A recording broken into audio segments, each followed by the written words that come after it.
Eu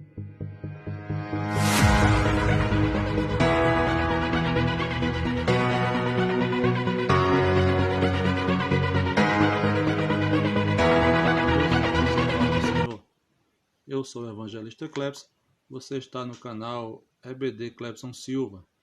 Seja muito bem-vindo ao nosso canal, onde estamos estudando a lição da CPAD intitulada O Verdadeiro Pentecostalismo.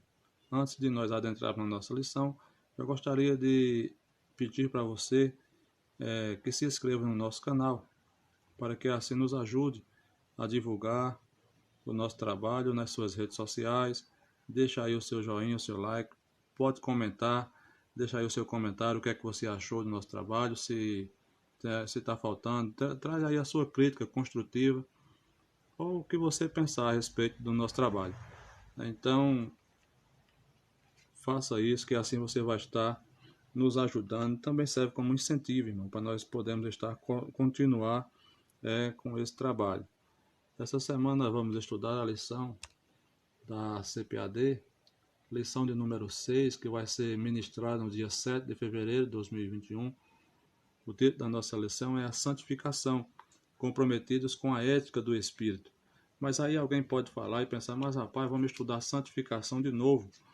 É algo necessário, irmãos, estudar a santificação, estar sempre falando sobre a santificação, porque a santificação ela vem para o nosso cotidiano, né? Deve ser um estilo de vida, né?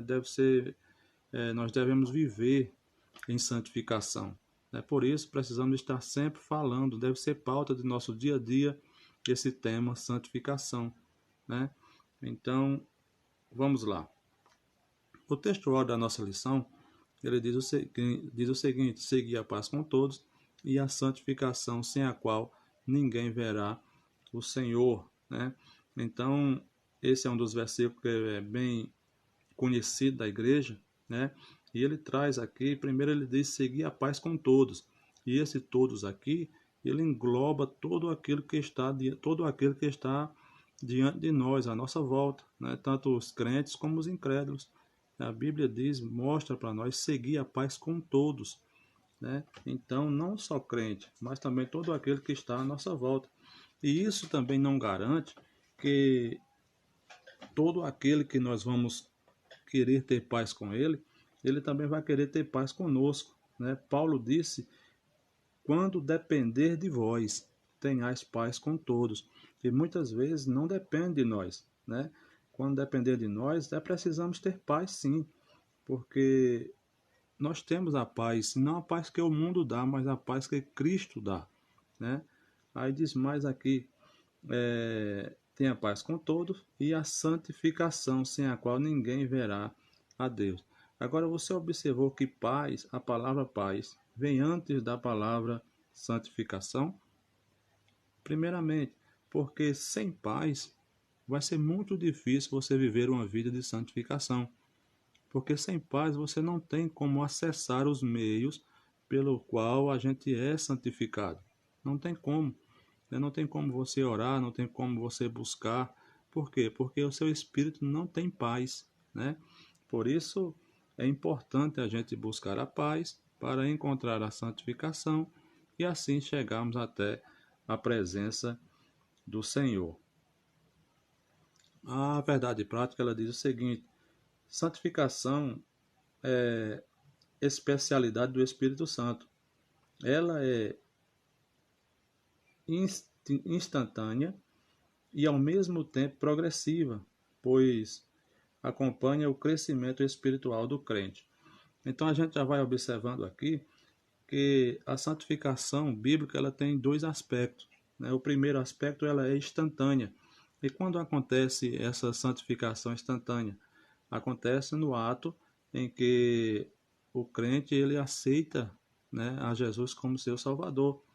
Então, a partir daí, ele passa a ser uma nova criatura, ele se converte, ele muda de vida, né?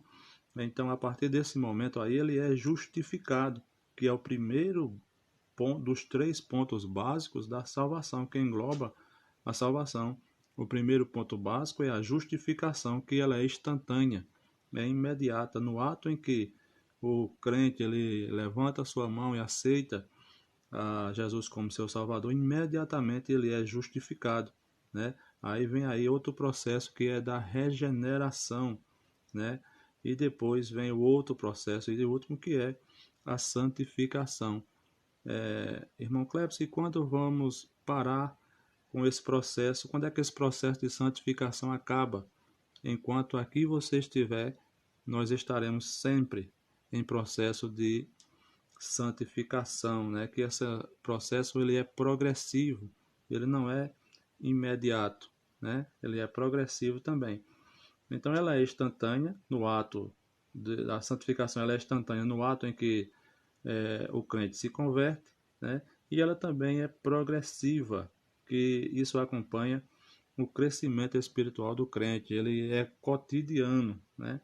Cotidianamente nós estamos vivendo em santificação. O nosso objetivo geral, ele diz o seguinte: mostrar o quanto devemos estar comprometidos com a ética do Espírito. Objetivos específicos estão divididos em 3 pontos. O primeiro ponto é apresentar a santificação no Antigo Testamento. O segundo ponto é explicar a santificação no Novo Testamento.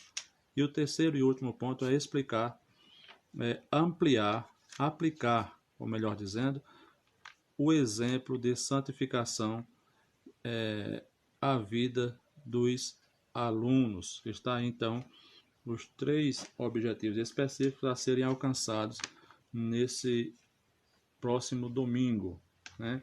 Então vamos dar continuidade. A nossa leitura bíblica em classe se encontra em 1 Pedro capítulo 1, do versículo 13 ao versículo de número 23.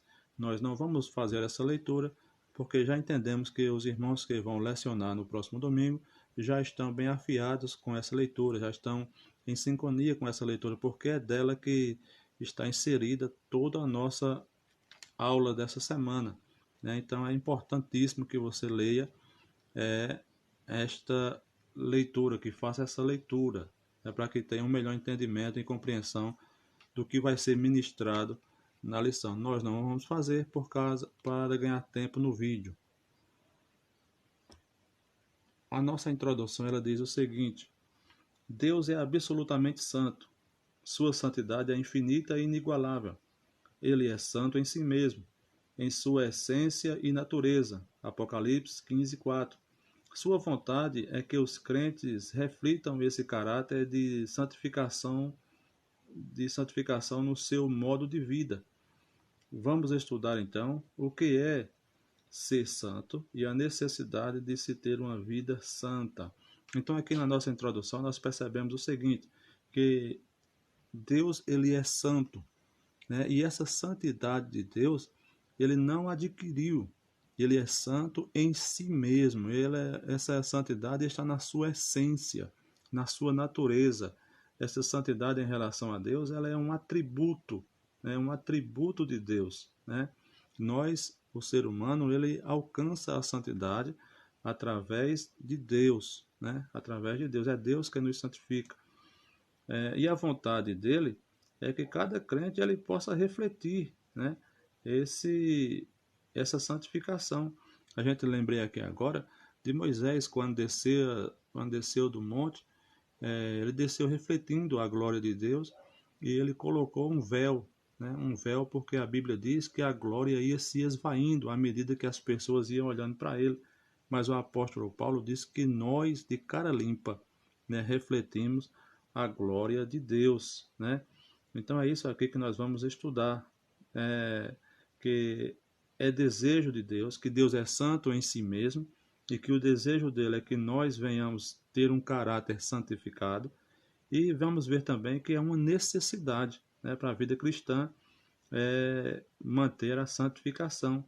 Por isso o apóstolo Paulo, o escritor aos Hebreus, capítulo 12 e o versículo 14, ele diz: seguir a paz com todos e a santificação, porque sem ela ninguém verá ao Senhor. Vamos ao primeiro ponto da nossa lição, que diz: santificação no Antigo Testamento. Ponto 1. 1.1. A santificação. A ideia predominante de santificação ou santidade no Antigo Testamento é de separação tanto de pessoas como de lugares e de coisas para o serviço sagrado, né? Então aqui a gente observa que no Antigo Testamento a santidade, a ideia de uma santidade predominante era justamente essa, de separação, era separar para o serviço cristão, né, para o serviço do Senhor, o serviço sagrado. E a gente percebe aí alguns exemplos, que, por exemplo, que Davi, né, quando está separando pessoas, Davi foi separado, foi ungido para ser o rei de Israel, né? E quanto a isso, nós percebemos que foi Deus que o escolheu, né? Nós percebemos também que na questão de lugares que são separados para o trabalho cristão, nós percebemos que o templo ele foi separado, escolhido aquele lugar para que fosse consagrado ao Senhor, né? E também os utensílios, quando fala de coisas, né? Ele fala de os utensílios do tabernáculo, ali do templo, todos eles foram consagrados ao Senhor, né? Para que vivessem, para que estivessem a serviço do Senhor. Diz mais aqui: separar daquilo que é comum ou imundo, né? Para fazer diferença entre o santo e o profano, entre o imundo e o limpo. Está lá em Levítico capítulo 10 e o versículo 10. O profano é alguém que se mostra indiferente no que diz respeito ao sagrado. Veja o que diz aí Ezequiel capítulo 22 e o versículo de número 26. Diz assim: seus sacerdotes cometem violência contra minha lei e profanam minhas ofertas sagradas. Não fazem distinção entre o sagrado e o comum. Ensinam que não existe nenhuma diferença entre o puro e o impuro, e fecham os olhos quanto à guarda dos meus sábados, de maneira que sou desonrado, né? Então a gente já observa também outro versículo que Deus aqui, nesse versículo aqui, Deus está exortando, né? Deus está denunciando a ação dos sacerdotes que tinham o que era santo como profano. Eles não faziam diferença daquilo que era santo ao Senhor, né? A gente vê também outro exemplo, em 1 Samuel capítulo 2, versículo 12 a 14, fala dos filhos do profeta Samuel, Ofnim e Finéias, que diz a Bíblia que quando alguém vinha depositar ou fazer algum sacrifício, eles pegavam ali do melhor, do que era sacrificado a Deus, e traziam para si, né? Então era algo que eles profanavam aquilo que Deus tinha santificado, né? E a gente observa, irmão, que nos dias de hoje existem muitos crentes que estão profanando aquilo que é sagrado, estão vivendo de forma como que se Deus não existisse ou não visse, né? Eu acho muito corajoso quando o crente ele profana o nome do Senhor, dizendo o que o Senhor falou sem o Senhor ter dito nada. É muito corajoso um crente desse, porque sabe que vai ser cobrado, né?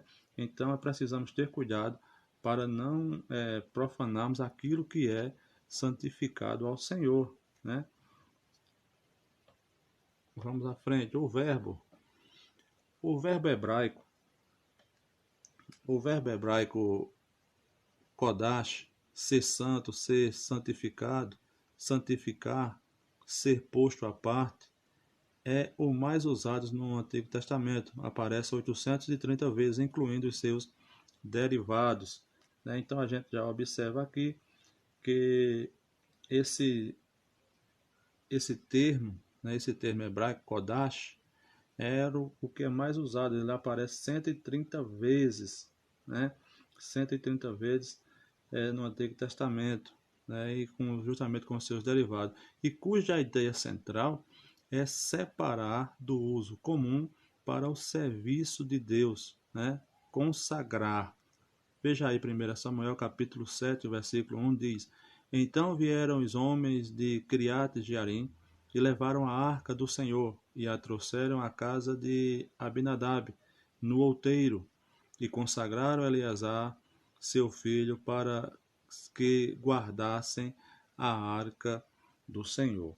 Então a gente já observa aqui que existe uma separação, né? Existe uma separação para que o Senhor, para que venha trabalhar na obra do Senhor, para que venha fazer um serviço sagrado.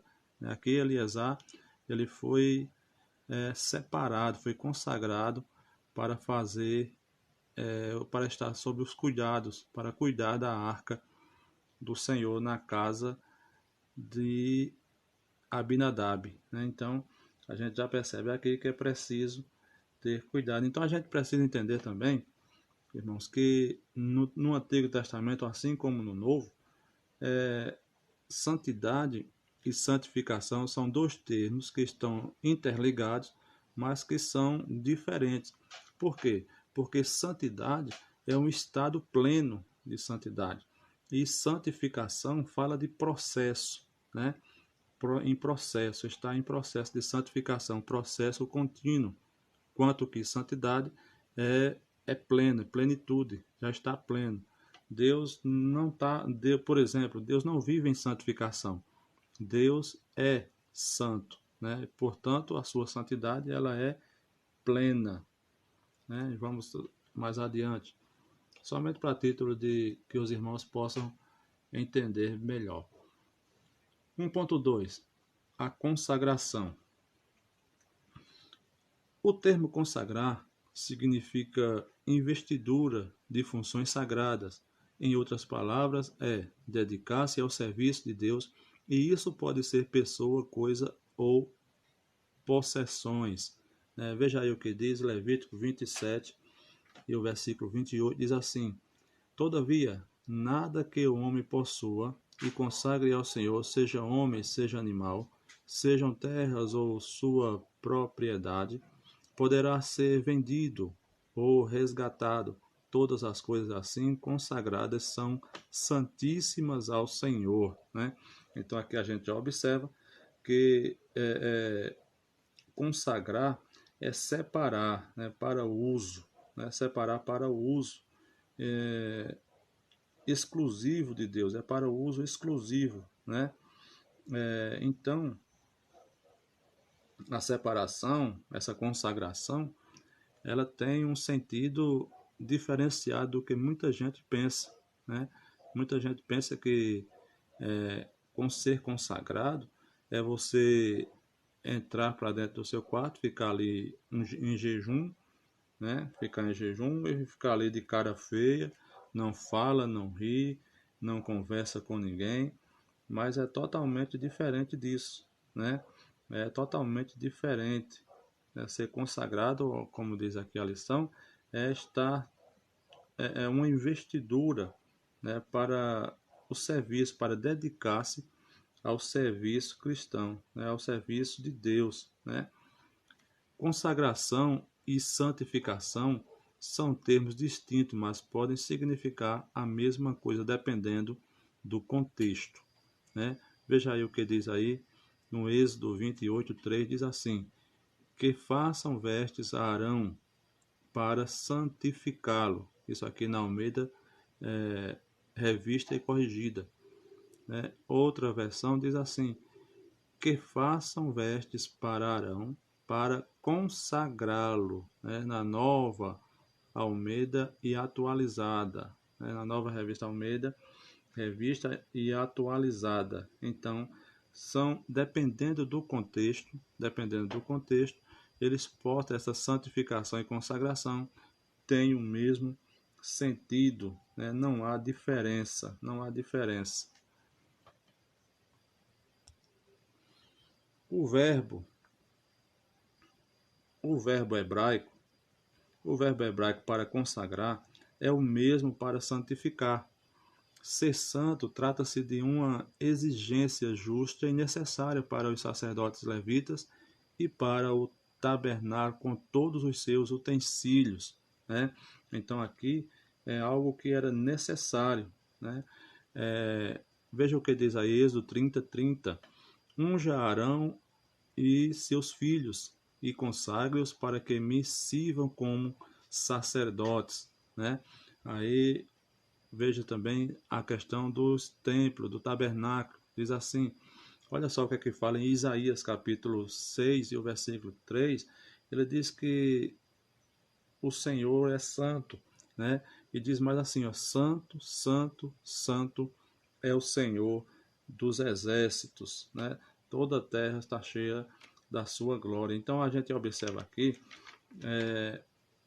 que a santificação é uma exigência divina, né?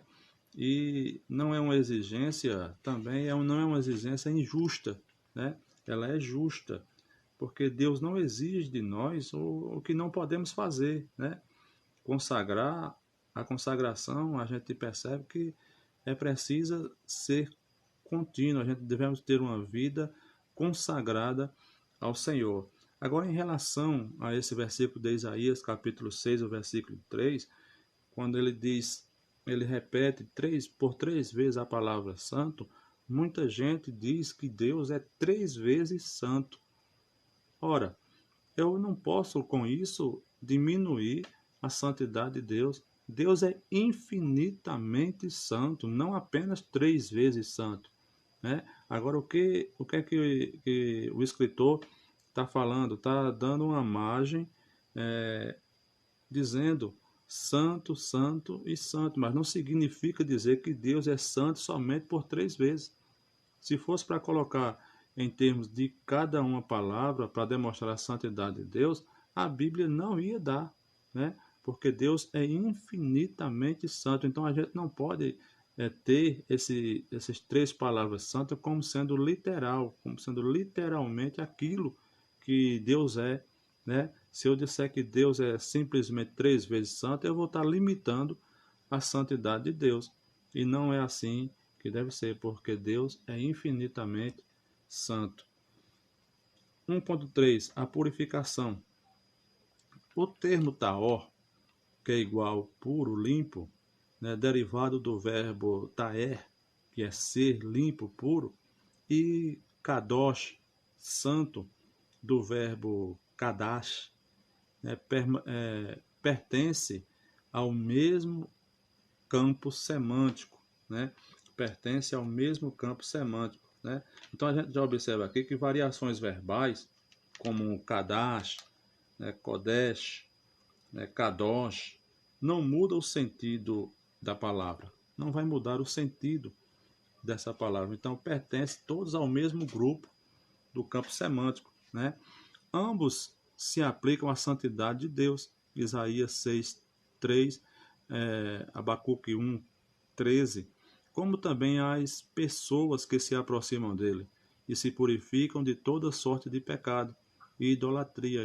Salmo 51, 10 e Ezequiel 36, 25. Vamos ver aí o que diz ainda Isaías 6, 3 diz assim: proclamavam uns aos outros, santo, santo é o Senhor dos exércitos, e toda a terra está cheia da sua glória, né? Então, esse mesmo aí, esse santo, santo, santo aí, ele, nos originais, ele é Kodesh, né? Ou Kadosh, né? Kadosh, que significa santo, santo é o Senhor dos exércitos. Então, a gente percebe aqui também o que diz em Ezequiel 36, 25, né? Diz assim: aspergirei água pura sobre vocês, e vocês ficarão puros. Eu os santificarei, e todas as suas impurezas e de todos os seus ídolos, né? Ezequiel 36, 25. Né? Então aí é até, né? Esse é o verbo até, que traz o sentido de ser limpo, de ser puro, né? Agora, um que vale a gente entender, salientar também, onde muitas vezes surgem umas pequenas dúvidas, quem é que nos santifica? Né? É Deus ou nós é que nos santificamos? Visto que lá em 1 João, capítulo 3, o versículo 3, diz: e qualquer que tem essa esperança purifica-se a si mesmo. Então, é nós que purificamos a nós mesmos ou é Deus que nos purifica? Com certeza, irmãos, é Deus que nos purifica, De nós mesmos nós não temos força. Mas e João, capítulo e 1 João 3,3? Está errado? Não, está certíssimo também. Porque quem tem essa esperança, se nós temos essa esperança, nós nos colocamos diante de Deus. Nós nos colocamos cada dia mais na presença de Deus. E a palavra, a consagração, né, a dedicação ao Senhor, ela vai nos limpando, né, vai nos purificando a nós mesmos. Né? Então, parte da ação humana, o querer se santificar. É o homem se colocar na posição em que Deus possa trabalhar, purificando de toda a injustiça. O termo grego equivalente a taé, na Septuaginta, é catarizo, que é igual a tornar limpo, limpar, purificar.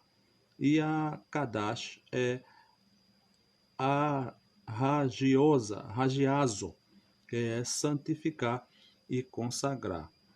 O adjetivo ágios, santo, traduz 20 palavras hebraicas no Antigo Testamento, como kadosh, kadash, kadosh, kodesh, entre outras. São termos frequentes e importantes no Novo Testamento.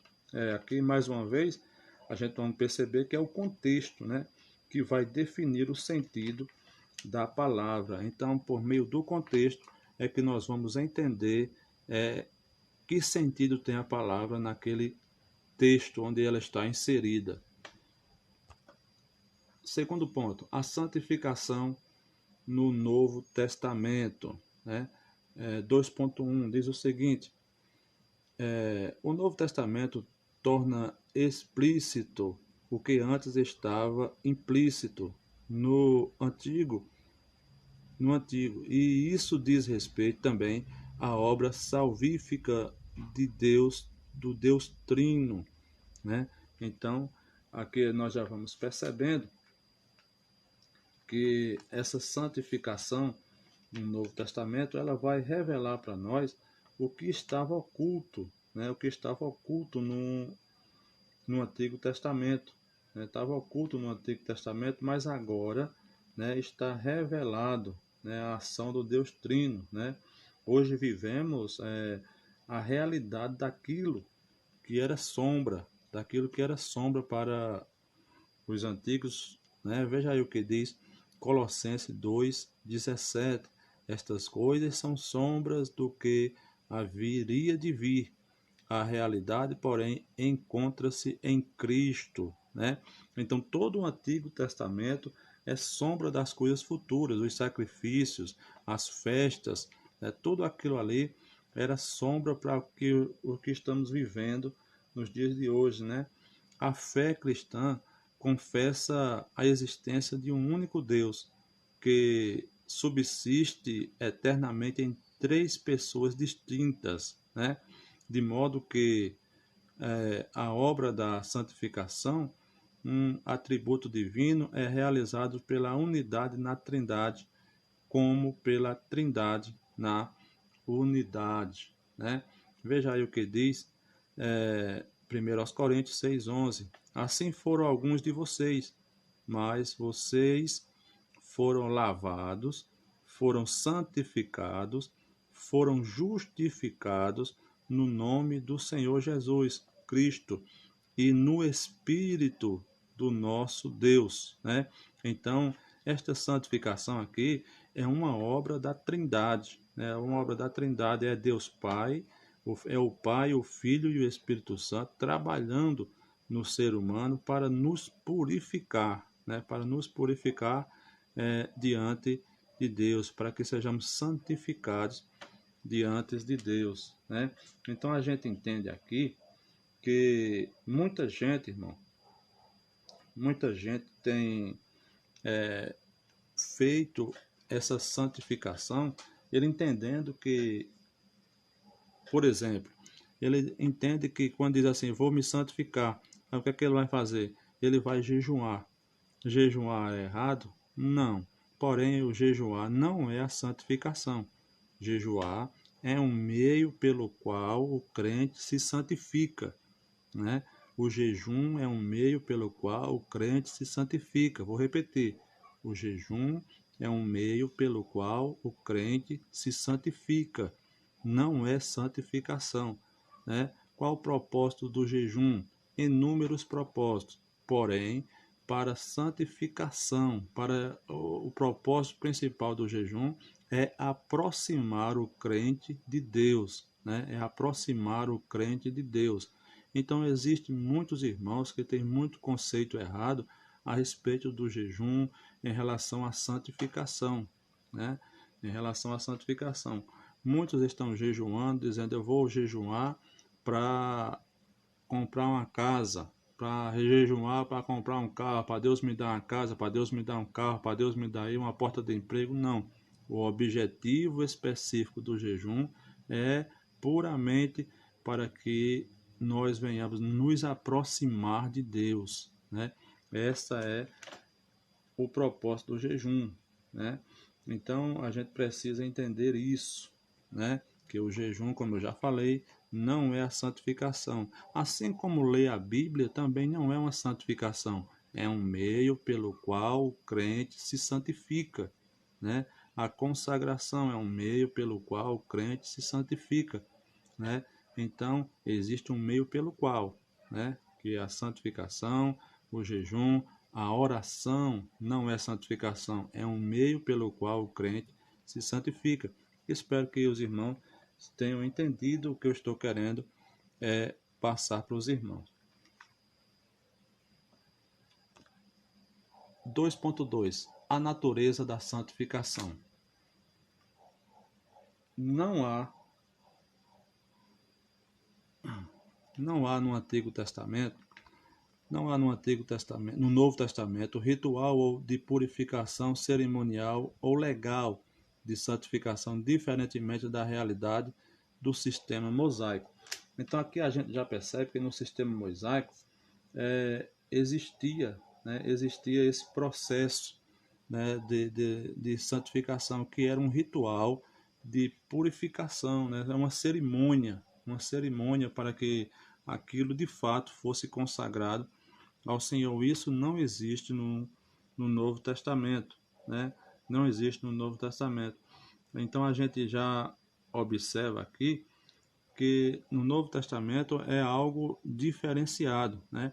A santificação ela pode ocorrer de maneira instantânea, como nós já vimos, isso quando o pecador recebe a salvação em Cristo pela fé, né? Veja o que diz aí 1 Coríntios capítulo 1 e o versículo 30, que diz: é, porém, por iniciativa dele que vocês estão em Cristo Jesus, o qual se tornou sabedoria de Deus para nós. Isto é justiça, santidade e redenção, né?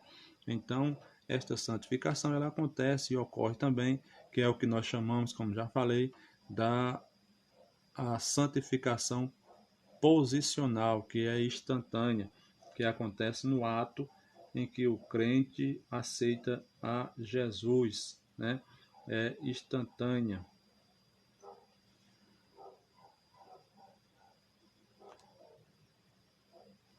Deixa eu ver aqui.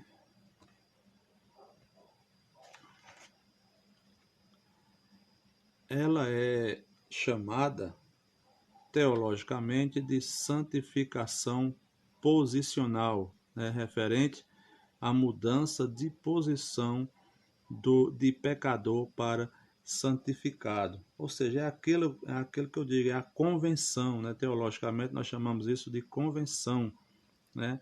É quando o crente de fato ele aceita o sacrifício de Cristo e agora ele passa a ser uma nova criatura, né? Ele passa a ser uma nova criatura e agora ele passa a ser uma nova criatura e assim se tornando uma pessoa santificada, né? Posicionalmente. Veja aí o que diz 1 Coríntios, capítulo 1 e o verso 2. A igreja de Deus que está em Corinto aos santificados em Cristo Jesus e chamados para serem santos, juntamente com todos os que em toda parte invocam o nome do nosso Senhor Jesus Cristo, Senhor deles e nosso, né? Então aí a santificação, como Paulo está falando aí aos 1 Coríntios, ele está falando a igreja de Deus que está em Coríntios, aos santos em Cristo Jesus, ou seja, foram santificados em Cristo, foram separados em Cristo, né? E estão agora vivendo em Cristo, né? E isso é obra do Espírito Santo, que passa a habitar no interior do crente, né? Então aqui é uma especialidade do Espírito Santo, essa modalidade de santificação, né? É o Espírito Santo que trabalha no homem para que ele venha a ser santificado. Veja o que diz aí 1 Coríntios 3,16. Vocês não sabem que são santuário de Deus e que o Espírito de Deus habita em vocês. Agora nós passamos a ser, irmãos, isso aqui é muito maravilhoso, nós passamos a ser agora a habitação do Espírito Santo, a habitação de Deus. Observe que agora nós estamos vivendo a plenitude do Espírito, né? Eu costumo observar que os maiores homens do Antigo Testamento não tiveram o privilégio que é dado à igreja. Diz a Bíblia que o Espírito Santo vinha sobre profetas, sacerdotes e reis, vinham sobre eles, mas quando a nós ele habita dentro de cada crente. Louvado seja Deus por isso. Olha o que diz aqui 2 Timóteo capítulo 1, versículo 14. Quanto ao bom depósito, guarda-o por meio do Espírito Santo que habita em vós. É Ele que nos ajuda a guardar todas as coisas, né? É Ele que nos ajuda a viver diante da presença de Deus, né?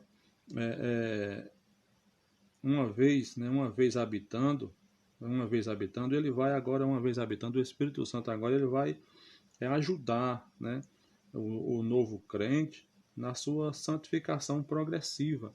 Ele vai ajudar esse crente agora a viver em santidade, né? Em santidade.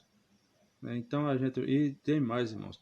Essa santidade aqui, o Espírito Santo ele vai ajudar sim, mas é aquele que quer ser santo, né?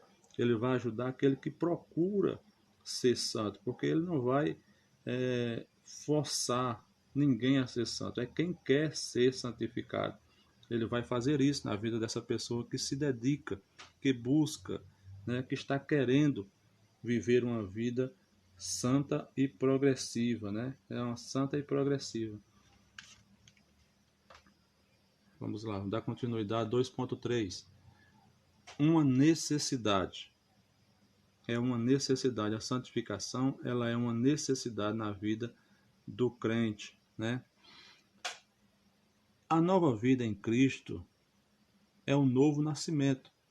Ao nascer, a criança continua o seu crescimento físico e mental, e isso se aplica também à vida espiritual, né? Então, a gente tem que entender o seguinte, que assim como uma criança nasce, ela continua a crescer, né, na sua vida física, no seu crescimento físico e mental.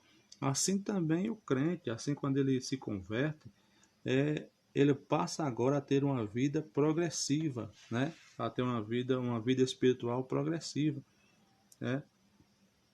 Então a gente não deve esperar um grau de santificação alto de quem acaba de nascer, né? Uma criança, quando ela nasce, ela não já nasce andando, mas gradativamente ela vai aprendendo a caminhar. Assim também é aquele novo convertido, né? Ele não vai aprender, ele já não aceita Jesus e já começa a ter uma vida santificada nesse sentido, mas é gradativo, ele vai aprendendo, né? E isso a partir do princípio de que essa conversão ela seja racional. É uma conversão, ela precisa ser racional para ela ser efetivada na nossa vida. Veja aí o que aconteceu com o encontro que Jesus teve com Nicodemos, né? A exemplo disso, a gente percebe que, veja o que diz aí João 3,3: digo-lhe a verdade, ninguém pode ver o reino de Deus se não nascer de novo. Então, essa santificação aqui é somente para quem é nascido de novo, né? É uma necessidade para aqueles que nasceram de novo. E racionalmente, observe que Nicodemos, quando ele teve esse encontro com Jesus, ele queria entender o que, o que Jesus ensinava. Ele pergunta: como pode um homem nascer de novo já sendo velho? Porventura entrará no útero da sua mãe e tornará a nascer? Então ele estava querendo entender, era uma conversão racional. Mais alguns capítulos da frente você vai ver, depois desse encontro, Nicodemos agora defendendo a causa de Cristo, né? Até ir na frente dos sacerdotes. Então é um crescimento, é uma necessidade, a santificação é uma necessidade, mas também é um crescimento contínuo, é um crescimento contínuo. Veja aí o que diz 1 Pedro, capítulo 2 e o versículo 2. Como crianças recém-nascidas desejem de coração leite espiritual e puro, para que por meio dele cresçam para a salvação. Então é um crescimento, né? É um crescimento espiritual, né? Louvado seja Deus. Apesar de a santificação ser instantânea, só, ela é somente, ela é ao mesmo tempo progressiva, né? Vou recapitular. Apesar de a santificação ser instantânea, ela é ao mesmo tempo progressiva. Tem um errozinho aqui, irmão, na escrita, mas a leitura correta ela é ao mesmo tempo progressiva. A salvação em Cristo é acompanhada da santificação e seu agente ativo é o Espírito Santo. Então agora, essa pessoa que é um novo convertido, que se converteu, haverá uma santificação gradativa nesse novo crente, né? E que vai estar operando nele através do Espírito Santo. É o Espírito Santo que vai conduzindo esse novo crente à medida que ele vai se dedicando à obra do Senhor, né? Veja aí o que diz Provérbio 4,18. A vereda do justo é como a luz da alvorada, que brilha cada vez mais até a plena claridade do dia, né? Ou seja, ele vai crescendo, ele vai caminhando, vai adquirindo mais conhecimento nesta sua trajetória agora de novo crente, de nova vida. A vida é uma carreira, né? Ou seja, a vida cristã é uma carreira, né? É uma carreira. Veja aí o que diz Gálatas 5:7, diz assim: vocês corriam bem. Quem os impediu de continuar obedecendo à verdade? Né? Quem os impediu de... Paulo está falando aos Gálatas que os Gálatas caminhavam bem, estavam caminhando a carreira da fé com processo, mas devido a alguns problemas que surgiram naquela igreja, eles começaram a fraquejar na sua caminhada, na sua trajetória, por causa dos judaizantes, né?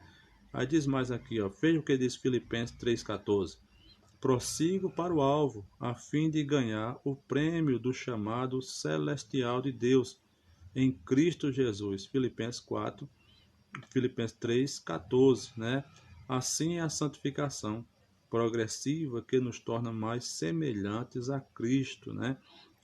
Filipenses 2:5-11, é um versículo muito importante. Se os irmãos puderem, podem acompanhar e fazer essa leitura, né? Que é o crente que precisa alcançar a semelhança de Cristo, né? No seu caráter, né?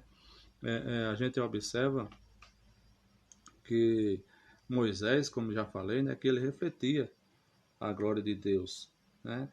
Refletia a glória de Deus que ia se esvaindo à medida que as pessoas olhavam para ele. E o apóstolo Paulo diz que nós, de cara limpa, refletimos né, a glória de Deus, né? Não se trata de um tema secundário, pois sem ela, né, sem a santificação, ninguém verá a Deus, né? Mas então a gente precisa entender o seguinte: quando o crente ele vai começar esse processo de santificação, um exemplo, vou usar aqui por exemplo, se for fazer jejum, ele não precisa demonstrar que vai fazer esse jejum, que vai entrar nesse processo de santificação, né? Ele não precisa demonstrar isso, né? Olha o que diz aqui em Mateus, capítulo 6, 18. Quando jejuares, unge a tua cabeça e lava o teu rosto, para não mostrares aos homens que jejuas, né?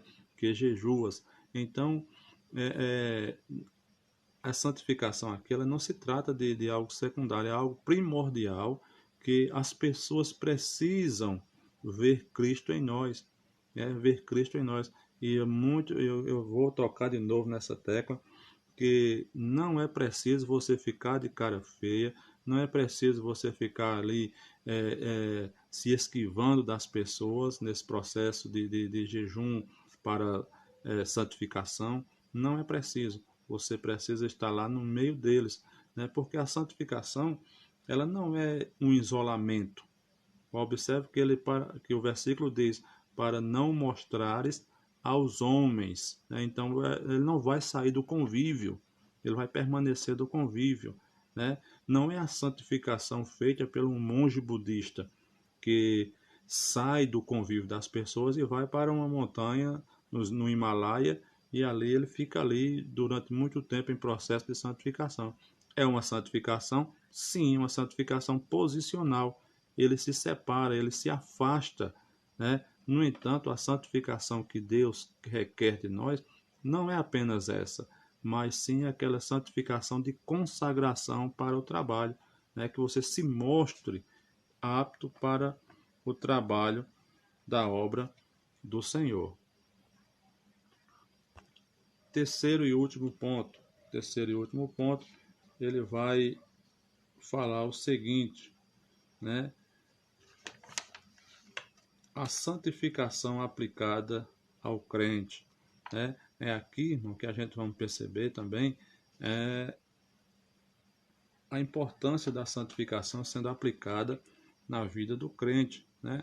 Lá em Hebreus 12, 14, como nós já vimos, e é um dos versículos que é a chave para essa lição, ele é muito importante, porque ele fala que sem a santificação ninguém vai chegar diante de Deus, né? A santificação é requisito primordial para que a gente possa adentrar na presença de Deus, né? E ser chamados filhos.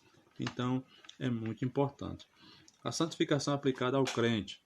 3.1. Comunidade de Jesus, né? A comunidade de Jesus. Diz assim: as epístolas do Novo Testamento visam fortalecer as igrejas e exortá-las a uma vida santa diante de Deus e da sociedade. O texto 1 Pedro 1, 13 a 16 não é diferente. Veja o que diz. Primeira epístola de Pedro. Por isso, cingindo o vosso entendimento, sede sóbrios e esperai inteiramente na graça que vos está sendo trazida na revelação de Jesus Cristo. Como filho da obediência, não vos amoldeis às paixões que tinhas anteriormente, mas na vossa ignorância.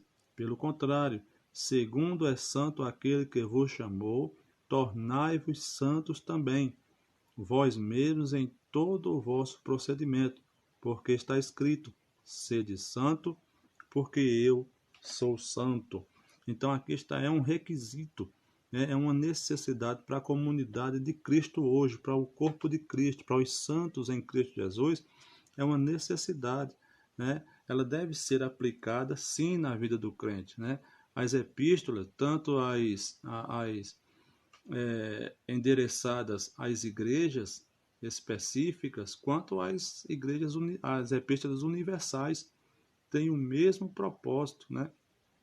tem o propósito de fortalecer, né, a igreja, mas não só isso, mas exortá-las a uma vida santa, né? Então, é um propósito das epístolas, como diz aqui o comentarista da lição, é um propósito das epístolas que o crente ele viva, né, a sua vida em santidade, em santificação. O status de Israel como prioridade, como propriedade peculiar de Deus, é revigorado na igreja, né? Deus escolheu a Israel para ser representante, para ser o povo representante de Deus. Porém, Israel falha, né, por não entender o ministério, por não entender a chamada, para não entender a obra de Deus, né?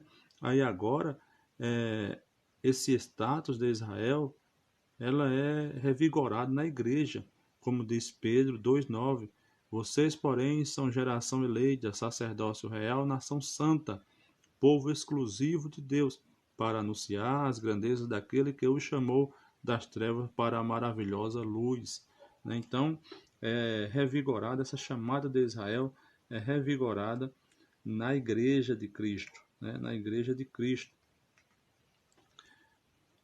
O ensino, o ensino petrino mostra que o estilo de vida dos crentes revela o caráter de Cristo. Aqueles irmãos que vieram do paganismo são agora norteados pelo Espírito Santo que vive neles, por isso renunciam à prática dos gentios, né? Então, Pedro está mostrando agora que os crentes que receberam a Cristo Jesus como Salvador, é, eles têm são guiados, né? São guiados pelo Espírito Santo. Eles são templo e morada do Espírito e agora são guiados por este Espírito, né, que vive neles, né? Então, por isso eles renunciam, né, às práticas gentílicas, né? E vale a pena salientar que essa renúncia ela é prática, né? Prática e consciente. Não é uma renúncia apenas de boca, não é uma renúncia apenas quando se está na igreja, mas é uma renúncia como prática de vida, né? Renunciar à carne, renunciar à concupiscência da vida, né? Dos olhos. 3.2 Uma vida santificada. Somos santificados. Nós somos santificados por meio da palavra ou pela palavra. Veja aí João 17 que diz: santifica-os na verdade. A tua palavra é a verdade. Então, somos santificados por meio da palavra, somos santificados por meio do sangue de Cristo, né? Que diz aí Hebreus 9:12, não por meio do sangue de bodes e novilhos, mas pelo meu próprio sangue. E ele entrou no Santo dos Santos uma vez por todas e obteve eterna redenção, né? E somos também santificados, temos uma vida santa pelo Espírito Santo, né?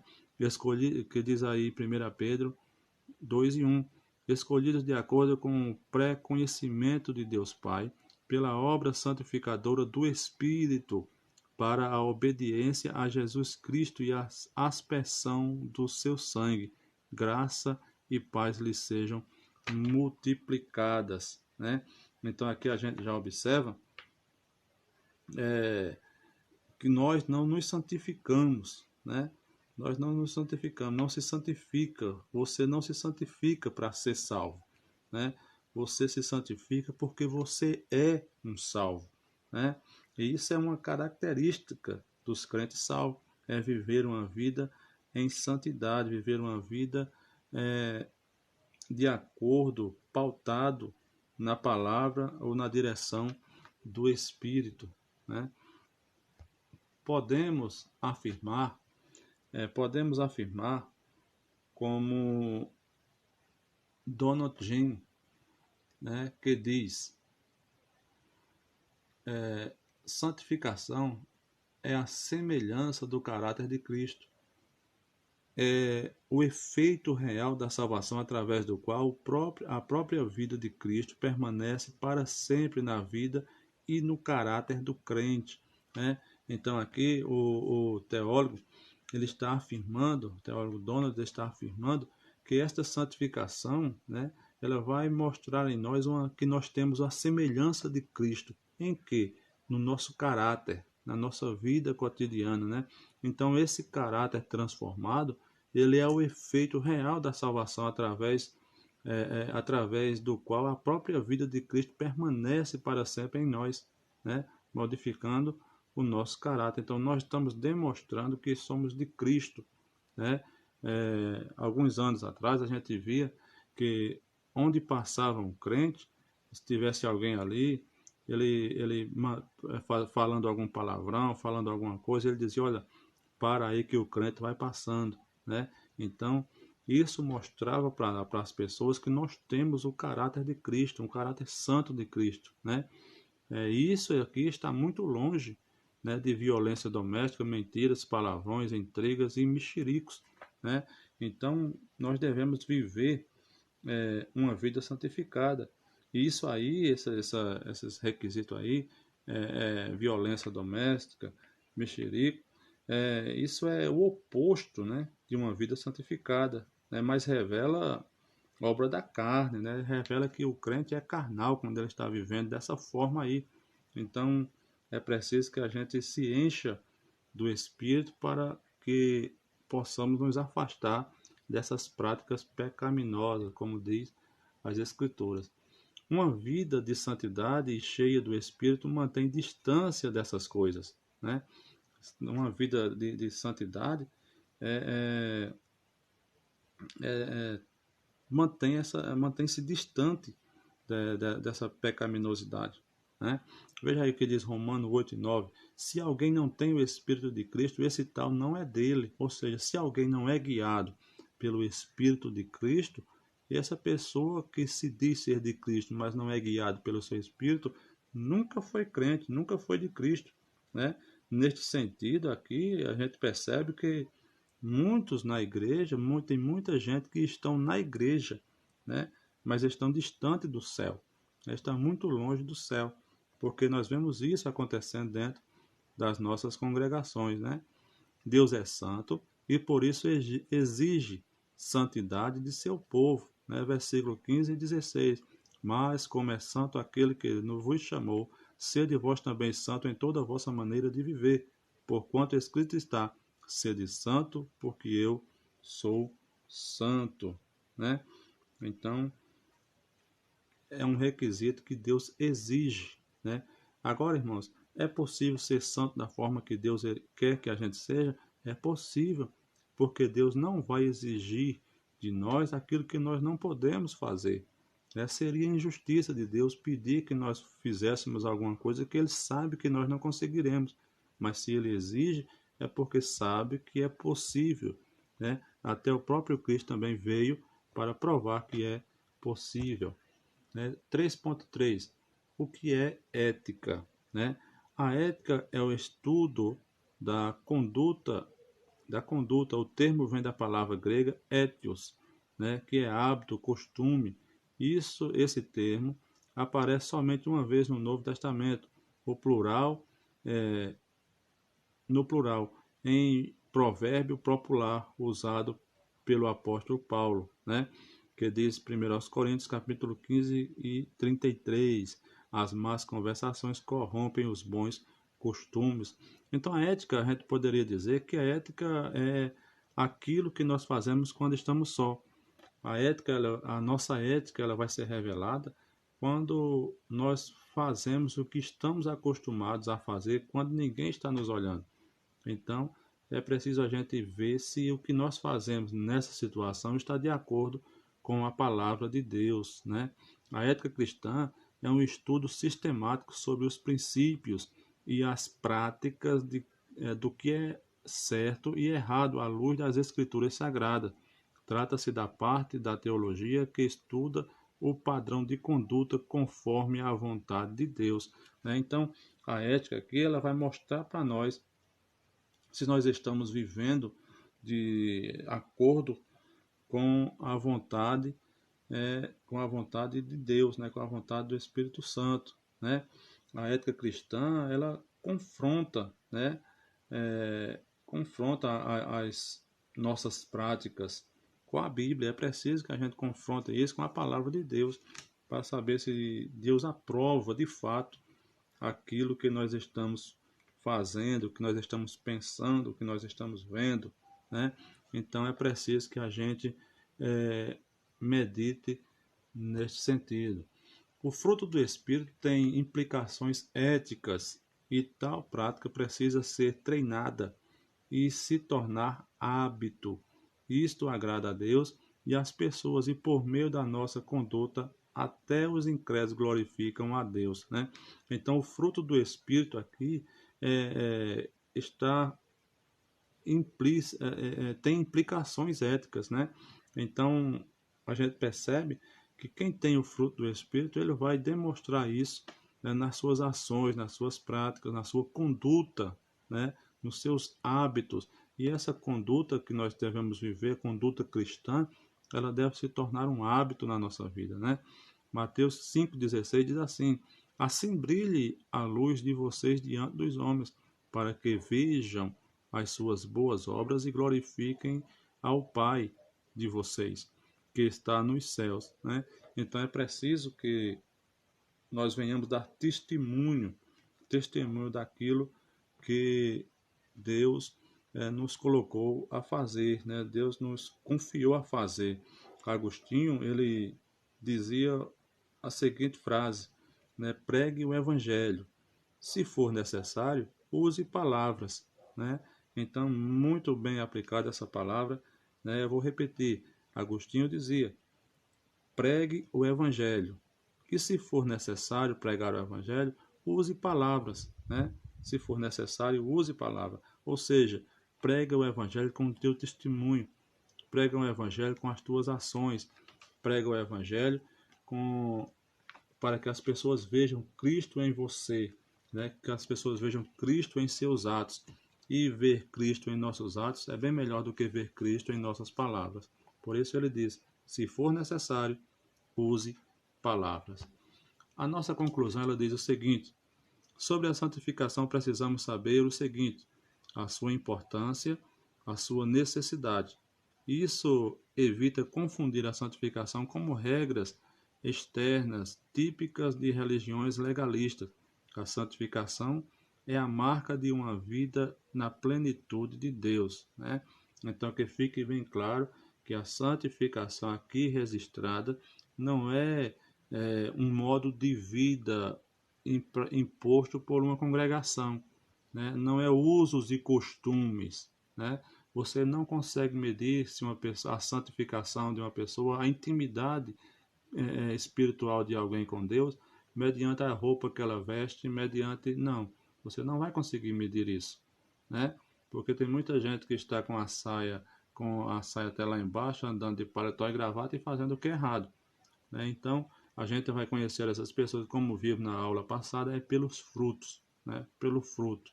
Se essa pessoa é uma pessoa santificada a Deus, a gente vai perceber, né? Então, que Deus em Cristo vos abençoe. Nós chegamos ao final e espero que tenha contribuído para a sua edificação espiritual. Se você gostou, se for possível, né, se você é um amante da escola dominical, deixa aí o seu like, né, se inscreva no canal e nos ajude, né, nos incentive a continuar com esse trabalho em nome de Jesus. Que Deus abençoe. Até a próxima, se o Senhor nos permitir.